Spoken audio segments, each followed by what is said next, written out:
माँ का बंटवारा। बबीता अपने 2 बेटों और दोनों बहुओं के साथ रहती है। दोनों बेटे एक साथ काम पर जाते और अपना दैनिक काम करके लौटते और उनके दोनों बच्चों में छोटा बेटा बहुत धार्मिक प्रवृत्ति का था, लेकिन बड़ा बेटा और उसकी पत्नी लालची थे। वे दोनों तो हर वक्त इस ताक में रहते थे कि माँ मरे तो हमें पुश्तैनी जमीन बेच दें, जिसकी भनक छोटे भाई को ना लगे। बबीता का काम घर की देखभाल करना और सबके लिए सुख सुविधाओं का प्रबंध करना था। सब कुछ ठीक चल रहा होता है। अचानक एक दिन उनकी पड़ोसन, जिसका नाम रीटा था, उनके घर आई। उसकी बड़ी बहू से बहुत गहरी दोस्ती थी। वे दोनों बातें करने लगी। कुछ ही देर में बड़ी बहू उसे अपने कमरे में ले गई। आज के जमाने की फैशन वाली औरत थी। वह अपनी सहेली से बाहर की दुनिया का जिक्र करती और कहती कि तुम तो मॉडर्न बनो, आखिर कब तक पिंजरे में कैद रहोगी? मेरी तरह फैशन करा करो, मार्केट घूमा करो, जिंदगी के मजे लो। आखिर कब तक इस गरीबी में अपना जीवन जीती रहोगी? हाँ रीटा, तुम बिल्कुल ठीक कह रही हो, लेकिन मैं अपने पति से हैरान हूँ। वे सारी तनख्वाह घर में ही खर्च कर देते हैं, मुझे देते ही नहीं। तो तू सारी तनख्वाह अपने हाथ में ले ले। जैसे ही तुम्हारे पति तनख्वाह लाए, उसे अपनी सास को मत लेने देना। हाँ ठीक है, अब से ऐसा ही करा करूंगी। बड़ी बहू को बाहर की चमक धमक बहुत अच्छी लगती है। वह बड़े लोगों जैसा स्टेटस बनाकर रखना चाहती है, पर उसके आड़े उसकी सास आ रही थी, इसलिए वह अपनी सास से पीछा छुड़ाने में लग गई। महीने की पहली तारीख को तनख्वाह मिलने पर वह अपने पति से सारे पैसे ले लेती और उसकी पूरी कमाई फिजूल खर्चे में उड़ा देती, जिस कारण घर चलने में बहुत सी परेशानी उठानी पड़ती थी।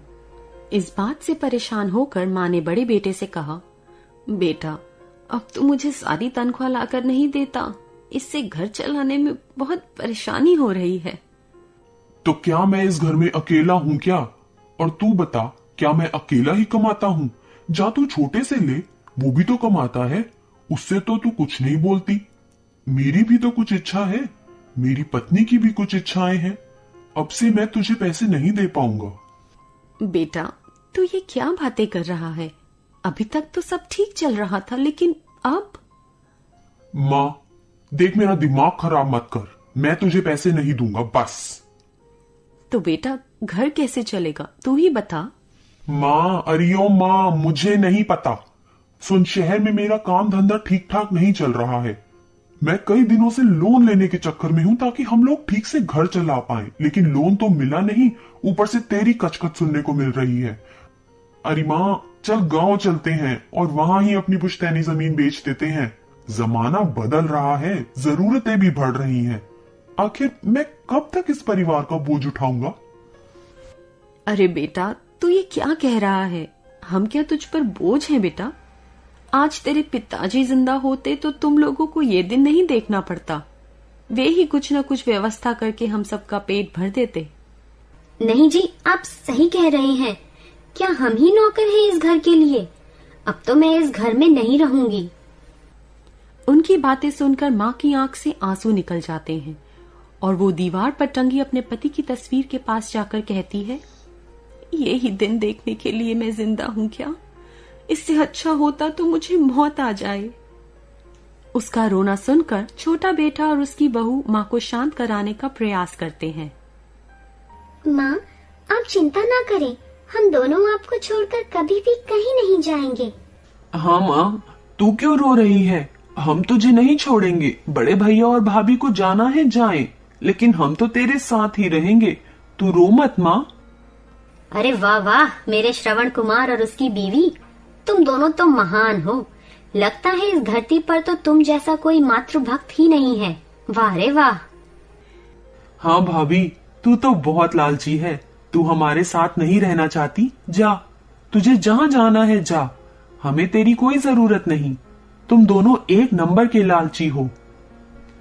चुप हो जा, नहीं तो मेरा हाथ उठ जाएगा तेरे ऊपर, नालायक, नाकारा, बीवी का गुलाम। खबरदार भैया, हाथ उठाने की बात मत करना, नहीं तो मेरा हाथ भी उठ जाएगा। दोनों में तकरार बढ़ती ही जा रही होती है। अरे तुम दोनों अपने में ही लड़ते रहोगे। पूरे फसाद की जड़ है तुम्हारी प्यारी माँ। माँ को घर से निकाल के आज फैसला कर ही लो कि ये किसके साथ रहेगी। अब हम इनके लिए तो खाना नहीं बना सकते भाई।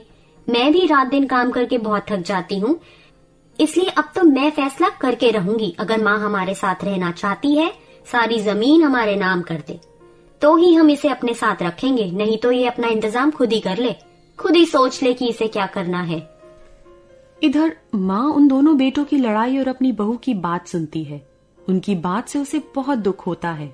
रोते रोते वह बड़ी बहू से बोलती है, जा जा जा, यहाँ से तुम दोनों चलो। मुझे तुम दोनों को अपने साथ नहीं रखना। और तेरा पति मुझसे जमीन की बात करता है।